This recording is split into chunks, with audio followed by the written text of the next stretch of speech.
Bien, vamos a hablar acerca de algunas tendencias y orientaciones actuales. Habíamos visto que prácticamente el profesional eh, que se dedica a la ingeniería de transportes tiene el objetivo de buscar todo lo que es más práctico, más óptimo y pueda producir mejores resultados. Y cuando el transporte está correctamente organizado, es eficiente, sin duda puede contribuir al progreso y el desarrollo de una comunidad, de un país y demás. Así que en vista de la situación, del estilo de vida, las tendencias que tienen muchas personas debido a sus actividades propias de cada región, la ingeniería de transportes puede tomar cierta dirección o cierto rumbo que es característico o particularidad a cada grupo de personas. Pueden darse cuenta que en algunas poblaciones, por ejemplo, en el Valle Alto, existan ciertas ferias donde se comercializan animales, ganado mayor, ganado menor, y bueno, para poder transportar a los animales que se van a vender y a los vendidos, es necesario que exista el transporte que pueda ofrecer el servicio a los beneficiarios, a los que quieran este servicio. Así que camionetas, camiones y demás pueden ofrecer sus servicios a fin de transportar estos animales. Si lo de una población es propio el cultivo de algunas hortalizas, verduras y demás, pues se necesita que haya caminos, suficientes accesos y el tipo de vehículos que sean apropiados para poder transportar todo esto. Así que la ingeniería de transportes va tomando ciertas direcciones dependiendo a los rubros, a las necesidades y a las circunstancias particulares de cada población. Bueno, dentro de todo esto se tienen que aplicar algunas técnicas, eh, algunos conocimientos ingenieriles, de tal forma de que la ingeniería de transportes pueda interactuar con estos, de tal forma de que pueda satisfacer las demandas que se requieren. Bien, en el pasado quizás no se hablaba mucho sobre la ingeniería de transportes, pero en este tiempo se empieza a hablar bastante. ¿Por qué? Porque el automóvil privado ha sido algo que ha ido revolucionando y conforme a que este se ha hecho mucho más accesible, muchas personas han empezado a tenerlo, a manejarlo. Incluso hay gente que tiene más de un automóvil en su hogar. Y esto ha generado un problema que conocemos como el caos vehicular. Entonces, el caos vehicular es un problema en las grandes ciudades, ¿sí? Entonces, ¿cómo solucionarlo? Bueno, puede que sea imposible solucionarlo en algunos casos, pero lo que sí ha hecho la ingeniería de transportes es proveer algunas soluciones ingenieriles, por lo menos para poder alivianar o hacer más efectivo el uso de un transporte privado. Entonces se han creado desniveles, distribuidores vehiculares. La ingeniería de transportes también establece algunas políticas o reglas de circulación de cierto tipo de movilidades por ciertos lugares. Entonces esto hace posible de que se tenga que aplicar conocimientos ingenieriles y ahí es donde nace lo que es la ingeniería de transporte. Ustedes quizás han debido ver aquí en Cochabamba que ha habido una tendencia de que las personas utilicen más la bicicleta. Y ahí en la ciudad se han elegido algunas calles donde se han hecho vías exclusivas para las bicicletas, ¿no? Ahora creo que no ha dado resultado, pero ¿cuál ha sido la tendencia? Si las personas pueden utilizar transportes más pequeños, livianos, eso puede alivianar bastante lo que es el caos vehicular. Así que esa es la tendencia. La tendencia es simplificar y evitar de que el desorden pueda apoderarse de algunas cosas hasta tal punto de que esto pueda crear problemas que no tengan solución, como los congestionamientos vehiculares, la falta de transporte, la falta de comunicación con otras poblaciones. Y eso es algo totalmente en contra, ¿no?, del progreso. Bien, vamos a ver más adelante. Fíjense que a partir del año 1959, en Estados Unidos, se ha empezado a dar una mayor seriedad a este campo del transporte, ¿sí? Porque ya desde ese tiempo, cuando el automóvil se ha hecho disponible y el comercio también ha crecido, no solamente algunas cosas tenían que transportarse por tierra, también por mar, por aire, por ferrocarril y demás.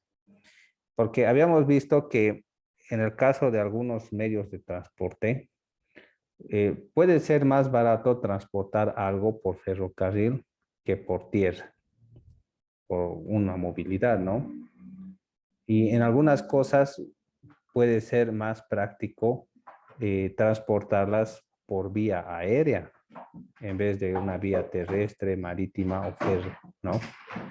Quienes hacen las grandes importaciones de maquinaria de Europa, por lo general utilizan las vías marítimas por el asunto del peso y también del tiempo, ¿sí? Eso es importante. Entonces, tomar en cuenta eso. Así que la ingeniería de transportes en esos países ha ido prosperando porque el movimiento económico está muy relacionado al tipo de transporte, a la eficiencia y la velocidad de este, ¿no? Bien, entonces hemos hablado también un poco de las políticas y también es necesario que se establezcan políticas adecuadas, ¿sí? Estas políticas, para que sean adecuadas, no necesariamente tienen que ser arbitrarias o se tengan que copiar de una región y tratar de imponerlas en otra, sino que las propias circunstancias locales hacen posible de que las políticas se puedan establecer de acuerdo a las circunstancias particulares de cada población. Así que hay una palabra que tiene que evitarse, lo que es la improvisación.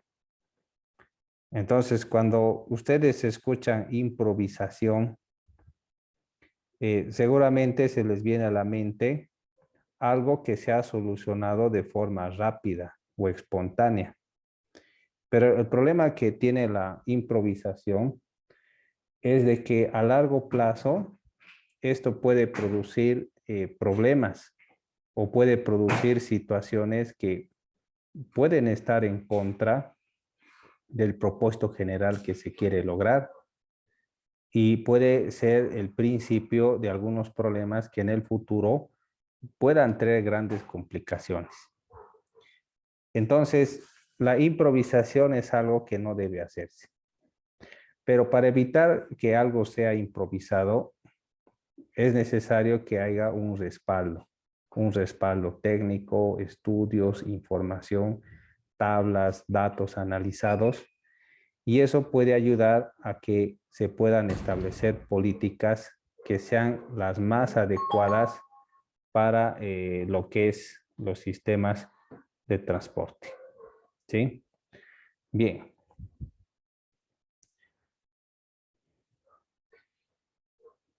Con esa información que se obtiene, se puede elaborar lo que se conoce como el Plan Maestro de Transporte.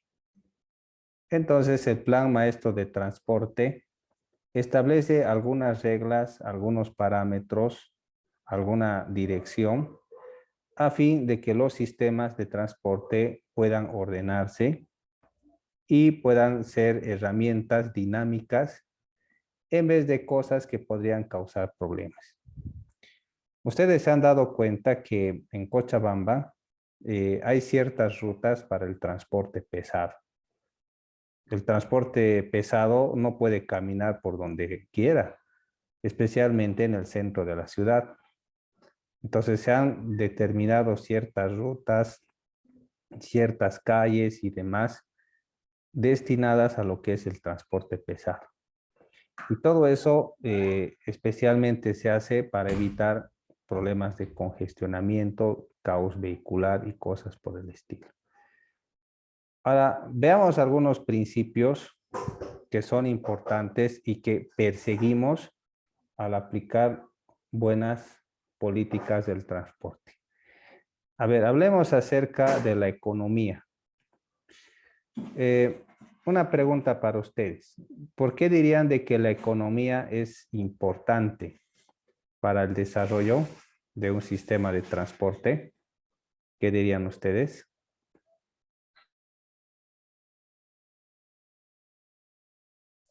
Yo diría que gracias a la economía es que podemos ir mejorando las rutas. Ujú, bien. Ahora, yo les pregunto algo, ¿no? Para que un poquito puedan captar el punto. Imagínense una persona que vive en una provincia, ¿ya? Y debido a situaciones laborales, necesita ir a Cochabamba a trabajar, ¿ya? Entonces, quizás el viaje de Cochabamba a la provincia no le toma más de 1 hora, ¿ya? Y puede haber diferentes modalidades. Puede haber el micro, el trufi o el taxi, ¿no? ¿Cuál es el más barato y cuál es el más caro de estas modalidades? Modalidades, ¿qué creen ustedes? ¿Mm?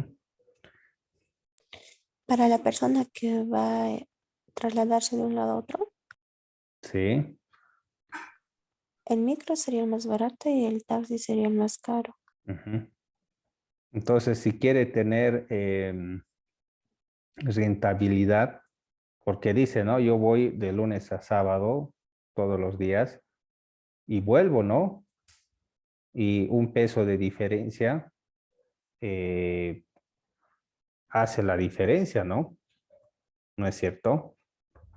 Porque, por decir, ¿no? El pasaje de un micro es 5 bolivianos y el pasaje de un taxi es 8.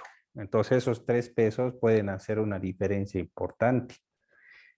Pero si es que de alguna forma el transporte podría ser mucho más económico, las personas se saldrían beneficiadas. Los mismos transportistas tuvieran más pasajeros y demás. ¿Qué tal si el micro compitiera con el taxi? El micro cobra 5, el taxi 8. Pero el taxi, a fin de competir, dice, nosotros vamos a cobrar solamente 6 bolivianos, 1 peso más que el micro. Entonces, ¿qué podrían hacer muchas personas? ¿Qué quieren ustedes? Puede ser que se vayan en el taxi porque ahorrarían un poco más de tiempo. Eso, aunque implique un ligero incremento, ¿no? Entonces, la idea siempre es competir en sentido económico, ¿sí?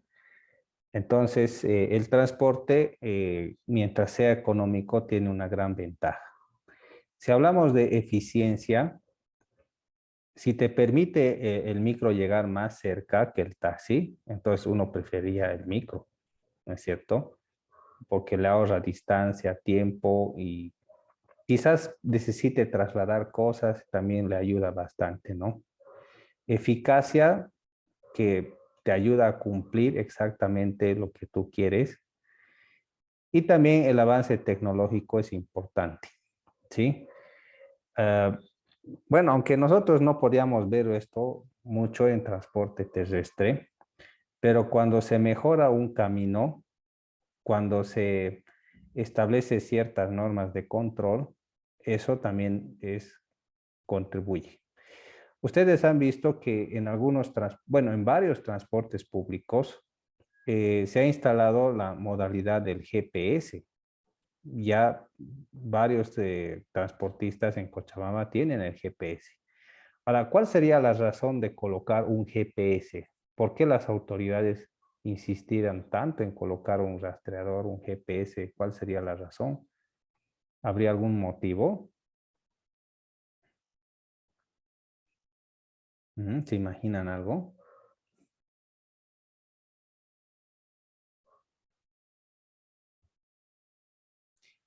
Bueno, en otros Por países la seguridad.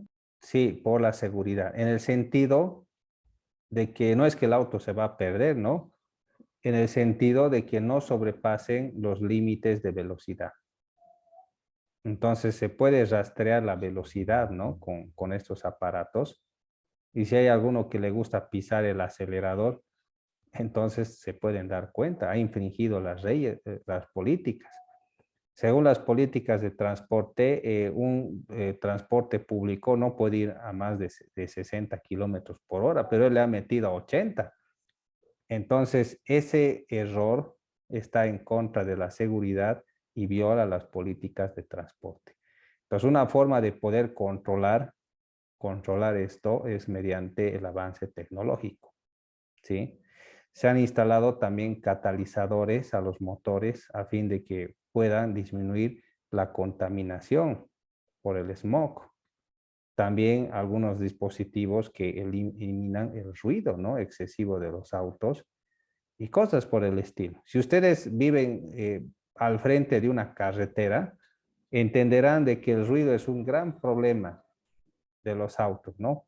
Todo el tiempo motores, aceleradas, ambulancias frenadas y todo eso es un problema, ¿sí? Es contaminación acústica.